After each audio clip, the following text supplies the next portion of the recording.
cut off by its once close allies, surrounded by an unprecedented isolation, and a sharp escalation of a simmering rift. On Monday, Saudi Arabia, United Arab Emirates, Egypt, Bahrain, Yemen, Libya's eastern-based government, and the Maldives all severed diplomatic ties with Qatar, accusing Doha of supporting terrorism and meddling in their domestic affairs, something Qatar denies. Saudi, Bahrain and the UAE gave all Qatari visitors and residents 2 weeks to leave, and the Saudi-led coalition fighting in Yemen pulled out all Qatari soldiers. But this severing goes further than just diplomacy. The government of the Kingdom of Saudi Arabia has decided to cut all land, air and sea contacts with Qatar and to prevent the passage of land, airspace and territorial waters. The UAE, Bahrain and Egypt followed suit. It's expected to cause travel disruptions as Doha is a major international travel hub. And as it's dependent on imported food, many Qataris have been scrambling to stock up on supplies. Qatar says these actions are completely unjustified and based on false claims and assumptions. The move to sever ties comes after a media fallout. Last month, Qatar media reported statements by Emir Sheikh Tamim bin Hamad Al Thani speaking out against Saudi Arabia and giving support to Iran. But according to Qatar, the comments weren't true and were the result of a cyber hack.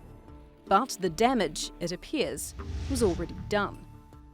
Broader grievances over geopolitics, the place of Islam in governance, and relations with Iran have been building between Qatar and its regional allies for years. But the fallout has never been this severe. This crisis puts other allies in a difficult position, and they've been calling for reconciliation. We certainly would encourage the parties to sit down together and address these differences. We think it is important that the GCC remain unified.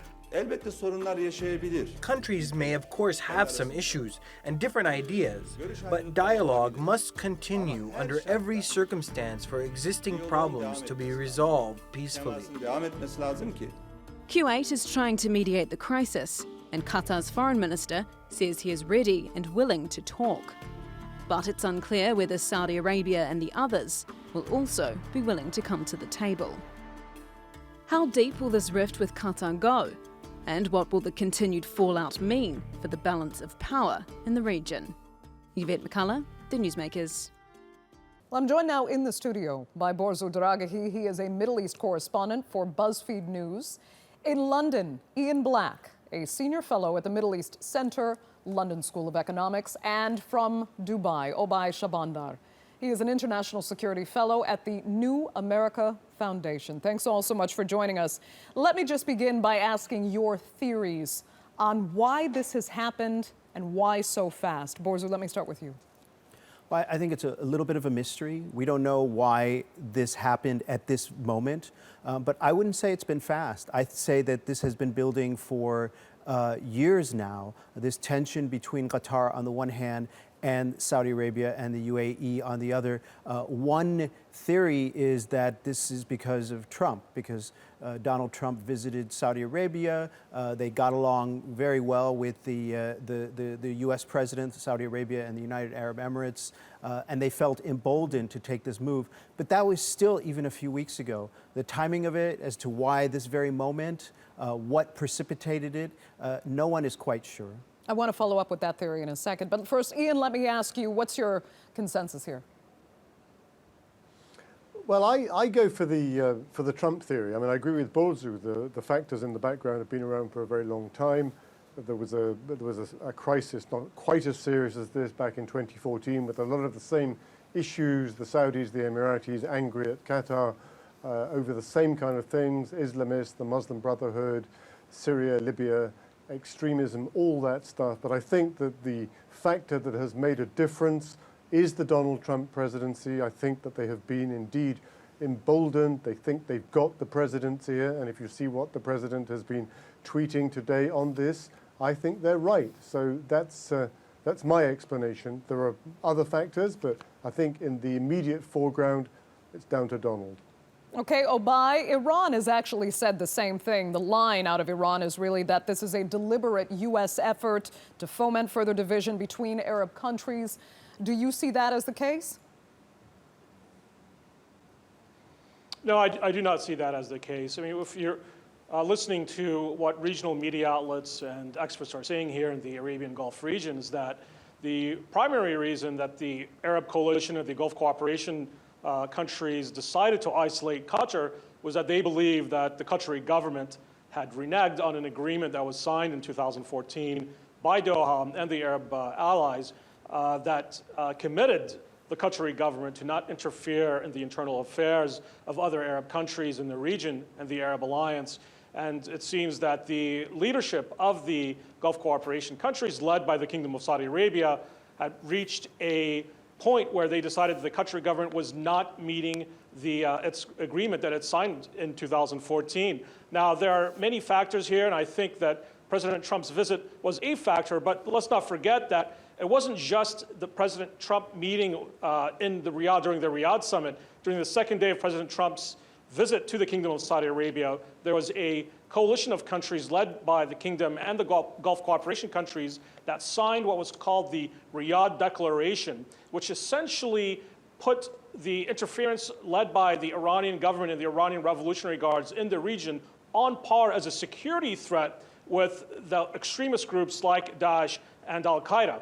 And it seems that the Gulf cooperation countries and the Arab coalition believe that the Qatari government is not fully in step with efforts to isolate malign activity by the Iranian Revolutionary Guards in the region. So there are, I think, multiple causalities here at play. It wasn't just President Trump's meeting in Riyadh, and it seems the onus here is being put on the Qatari government for not following on upon the promises that it made to the rest of the Arab alliance in the region, and hence we are seeing the events today. Let me ask you, I mean, is it interference, or has Qatar just decided to foster different relationships from what the Saudis would prefer because it serves their interest better? I mean, let's not forget that Qatar and Iran together share one of the biggest gas fields in the world. They need to get along.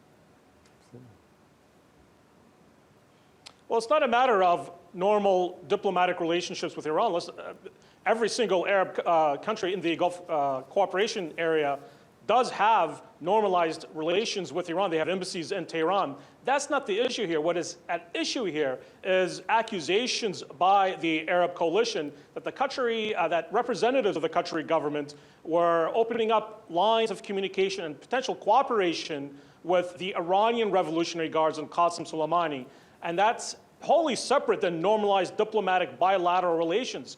And the reality is that when it comes to the Middle East, Iran's foreign policy is not led by its Ministry of Foreign Affairs in the normal diplomatic channel, but it is actually truly led by a secondary channels led by the Iranian Revolutionary Guards, which, as we know, sponsor a variety of Shia militia extremists throughout the region, which the Arab coalition view as a direct security threat to the region. Okay. And the fact that Qatar is being accused of actively abetting with that level of Iranian activity, I think, is what was a major driver to lead to its isolation today. Okay, Ian, it seemed you had a comment, and if you could perhaps explain how Qatar can then have it both ways. If it wants to serve cynical Iranian interests in the eyes of Saudi, how is it also helping Saudi on the border with Yemen, defending forces there? Well, of course, one of the dramatic elements of the story that has happened over the last 24 hours is that the Qatari contingent in the Saudi-led coalition in Yemen has been removed. So they've been thrown out of that. But you're right. I mean, it's a fascinating feature of both of Qatar and the wider issue that Doha manages to pursue policies which appear to be mutually contradictory, but actually sit quite well together. We all know that Qatar is home to the largest American air base in the Middle East, Al Udeid. It also has quite cordial relations with Iran. It's full of contradictions. It's a country which I think the problem for its neighbors is that it acts independently, it punches above its weight. It is, of course, enormously wealthy, but it's a very, very small country. And it is, above all, independent and has been independent of the wishes of these powerful neighbours, the Saudis and the Emiratis in particular. But that doesn't mean that it isn't full of contradictions. It's also true that in the midst of this crisis, which is now attracting so much attention, if the reports are correct, the Qataris actually have been quietly getting rid of people from Hamas, the Palestinian Islamist movement, who have been based in Doha, to the annoyance of the Americans, the Israelis. They've actually done things that are in line with the demands being made of them. So, as they did also, incidentally, in the last crisis in 2014, where they closed down the Al Jazeera channel, Mubashir Masr, which was the source of enormous anger in Cairo. So they do respond to pressure at the same time as maintaining their ostensible independence. The question now is whether they can respond in the same way without completely folding up and losing face. But they've always been independent, and they've always done things which on the face of it are quite contradictory and keep their options open. And they are under a lot of pressure, and they've been defiant. Borzu, let me ask you, do you think Qatar right now, especially given the fact that its only land border is now closed, can it afford to go rogue?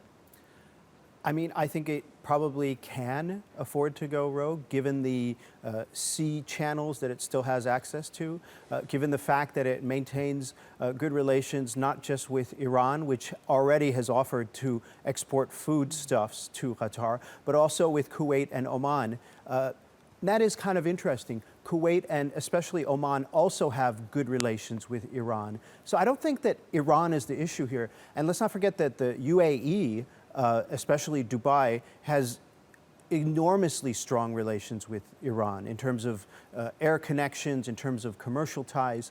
I think the issue, as Ian rightly pointed out, is a certain independent-minded foreign policy that really rankles Saudi Arabia. The question is, will they buckle? Will they pursue an independent course? And I think that is one of the issues that will really be a big factor here, because if the UAE and Saudi Arabia made this huge gamble, and if they lose, that will be a big blow to them. And let's just be honest, recent years, the UAE and Saudi Arabia, with these kind of schemes, they have not had a good record. They've failed in Syria.